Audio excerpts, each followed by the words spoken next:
How's it, guys? Welcome back to Math 100. We are doing chapter 3 today. We're starting chapter 3. And chapter 3 is pretty closely related to chapter 2, actually. Remember, chapter 2 was about set theory. This chapter is about logic, starting with 3.1 on deductive reasoning. So let's look at the introduction together real quick. Okay, so chapter 3 is about logic, like I said. We're going to look at how to formalize logic and treat it mathematically. This should help you to figure out when people make arguments that don't actually make sense. Sometimes it's hard to tell. And we're also going to be just training our brains how to think logically. All right. Now, we begin with a couple definitions. A statement is a declarative sentence that is either true or false. This is the key here. It's either true or false. If you think back to set theory, we had an element being in a set and it was either in the set or not in the set. You have this kind of binary thing. Binary just meaning there's like two options, right? So either in or out. And in this case, it's kind of similar. The statement can either be true or false, but not both simultaneously. That's what makes it a statement. You actually probably already kind of know this from English, what a statement is. But let's run through these first 5 examples real quick. Before I go over the answers, and just decide for yourself or write a little note for yourself. What do you think it is? Do you think it's a statement or do you think it's not a statement? So number 1, 1 plus 1 is equal to 11. Statement or not a statement? That is a statement. Yes, statement. Of course, it's a false statement, right? 1 plus 1 is not equal to 11, but it is a statement. Number 2, eat your ice cream. It does end with a period, but we know that's not a statement because that's a command, right? That's not a declarative sentence. So that's no. Number 3, I ate ice cream for breakfast. That is a statement. Yes, statement. Because it's either true or false. Now, maybe you don't actually know whether that's true or false. Because you don't know if I ate ice cream for breakfast, or maybe you're talking about yourself, then you would know. But regardless of whether you know or not, it's still a statement. It's either true or false. Number 4, is it raining? Obviously, that's not a statement because it's a question. And number 5, unicorns exist. That is a statement. Yes, statement. Because yes, unicorns exist or they don't exist. Okay, moving right along. Letters are often used to represent statements. And at least in our book, P, Q, and R are common. Now, there's nothing sacred about those particular letters. You could use A, B, C, any letter that you want. You just have to be clear about what your letters are representing. So you have to make some kind of a statement. It's using the word statement. Some kind of a statement about what the letter represents. If you remember back to set theory, we use capital letters for sets, right? And little letters for elements. This is a little bit different. We're using the little letters to represent the statements. In negation, so that's the second vocabulary word here. Negation of a statement has a meaning that is opposite to the original. The opposite meaning. And we have a little notation here. The symbol negation P, that's actually like the tilde on your keyboard. You can find it in like the top left somewhere. That represents the negation of statement P. All right, so if we have regular statement P, this guy is the negation of that. Let's get number 6. Consider this statement. When you see this colon, that's kind of coming back to what I was telling you a moment ago. You can use any letter, but this right here is telling you what that letter is representing. Here I'm saying P is the statement that 1 plus 1 is equal to 11. Right? And right now we're trying to figure out what is the negation of P. So take a moment just to write down what you think the negation of P here is. And I will tell you right now what it is. So pause if you have to. The negation is 1 plus 1 is not equal to 11. Now, be careful here, guys. A lot of people get this wrong, and they think that the negation of 1 plus 1 equals 11, it should be 1 plus 1 equal to 2, but that is not the negation. That's not the opposite of the original statement. The original is 1 plus 1 equals 11. Think of what would happen if we just put a not at the front of that statement. It's not the case that 1 plus 1 equal to 11. And that would be this statement here, right? 1 plus 1 is not equal to 11. A little bit different from saying 1 plus 1 equal to 2. Number 7, consider Q is that unicorns exist. Okay, so then what would be the negation of unicorns exist then? negation Q. And oh, you know what? Let me backtrack a little bit. Let me take a step back and just be clear about our notation. So when you see something like P is this statement, then if I want to say the negation of P, I can use this kind of notation. Negation of P colon is 1 plus 1 is not equal to 11. And let's do that same thing for the next question. Q is that statement that unicorns exist. So what's not Q? Let's do that in green. So not Q would be this statement that unicorns do not exist.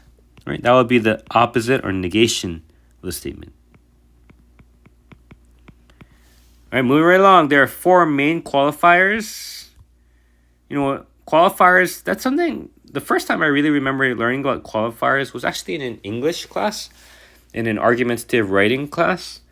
And that makes a lot of sense because when we're talking about logic has a lot to do with constructing arguments. And sometimes the arguments that we construct, they may or may not be logical. Of course, if you want to have a good argument, it should be logical. So here are the main qualifiers we've got. All, some not, and no or none. And here are their negations. The negations work so that the negations are opposite of each other. So like, let's switch colors actually. So if this original statement is all A or B, the negation of that would be some are not B. And that works vice versa. So if I start on the right here, some A are not B, the negation of that statement would be all A are B. Now take a moment to just, even pause the video and just kind of soak these negations in. Soak in how these guys are related. Try to think about it super carefully. And I think if you think about it hard enough, long enough, you realize that is the case. Yeah, these are actually the negations. So let's look at this one. Some A are B. The negation would be no A or B. Now what I'm going to do is I'm going to go through these following statements and write their negations using this little table that we have. And I think looking at the examples, it should kind of help to illuminate how these things are related. I would also recommend that you come up with your own example and write down the negations. So write down a statement that starts off with each of these formats here, and then find their negations. There's really 4 formats, right? The one on the top left, the one on the top right, the one on the bottom left, and the one on the bottom right. Those are the 4 formats. And you want to be able to negate any of those from any starting position, okay? All right, let's look at the examples. Let's use blue here. So we're going to negate each of these following statements. Number 8, all buffalo eat watermelon. This is a statement in the form of all A or B, right? All buffalo eat watermelon. So what's the negation? Negation would be if not all buffalo eat watermelon. Well, if not all buffalo eat watermelon, that means there's some that don't, or some A are not B, right? Some buffalo do not eat watermelon. Watermelon. Okay, before we continue, if you haven't already done so, try out the rest of the questions before you continue on with the video. Number 9, some people survived Sharknado. That's some A or B, right? We're starting here in the top right format. So the negation would be across from it, all. So if you say it's not the case that some people survived Sharknado, what does that mean? That means that if not some people survived Sharknado, then that means that no people. Actually, I said this wrong, guys. I said that you're starting here in the top right, but that's not true. That's not true. There's no not, yeah? Some people survive Sharknado. That's actually in the bottom left. That's where we're starting from. That's some A or B. So if it's not the case that some A or B, that means that none are, right? So the negation would be that no people survived Sharknado. In case you're not familiar, Sharknado is a tornado with sharks inside. Okay, number 10, no toilet paper is left at Costco. This is like anytime there's a disaster scare or like a hurricane or something. This happens, right? No paper is left at Costco. Where are we starting? Top left, top right, bottom left, or bottom right? Which one? We're at the no, right? That's the bottom right. So no A or B. That means the negation should be some are. So if it's not the case that if it's not the case that no toilet paper is left at Costco, what does it mean? It means that some is left at Costco. Some toilet paper is left at Costco. Okay, number 11. Some students do not brush their teeth. So notice you have some do not brush teeth. So where are we starting here? That's the some not, right? That's the top right. The negation will be on the top left. Think about it this way. If it's not the case that some students do not brush their teeth, what does that mean? That means that all do. All students do brush their teeth.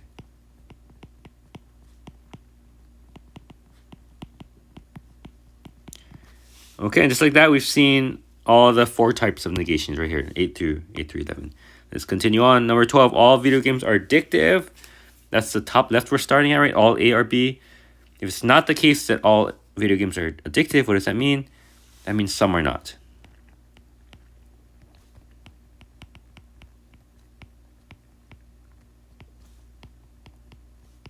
Some video games are not addictive. Okay. Now, if this is all sounding weird to you, my recommendation is just to try to take a statement that you see and just qualify which of the 4 starting positions is that. Is it that one? Is it that one? This one on the bottom left or this one on the bottom right? So just decipher which one of those it belongs to. And once you decipher that, then you just look across to find its negation. Look across on the table, right? Let's look at 13. Some squares are not circles. That's a some A or not B situation, right? So that'll be up here in the top right, which means its negation is up here in the top left. We think about it this way. If it's not the case that some are not, that means that all must be, right? That means that all squares are circles.